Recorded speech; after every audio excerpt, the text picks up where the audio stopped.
నమస్కారం. ఈటీవీ 360కి స్వాగతం. ముందుగా ప్రధానాంశాలు. పెట్టుబడుల ఆకర్షణే లక్ష్యంగా దావోస్లో చంద్రబాబు సమావేశాలు. సూయేజ్ సంస్థ సీఈఓ సహా పలువురితో భేటీలు. ఉత్తరాంధ్ర ప్రాజెక్టు ప్రగతిపై మంత్రి దేవినేని ఉమా సమీక్ష. పురుషోత్తపట్నం ద్వారా విశాఖ నీటి అవసరాలు తీరుస్తామని పునరుద్ఘాటన. కర్నూలు జిల్లాలో నేరాల నియంత్రణకు ఈ-బీట్ విధానం. పోలీసులు రాత్రి విధులపై యాప్ ద్వారా పర్యవేక్షణ.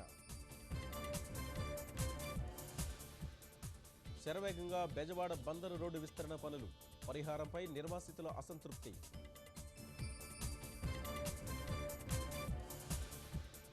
రసవత్తరంగా తమిళ రాజకీయాలు.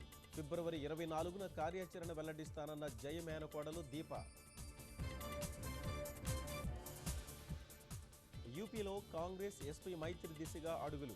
2 రోజుల్లో పొత్తుపై నిర్ణయమన్న అఖిలేష్. విశాఖలో ఘనంగా త్యాగరాజ ఆరాధనోత్సవాలు. అలరించిన ఘనరాగ పంచకృతులు.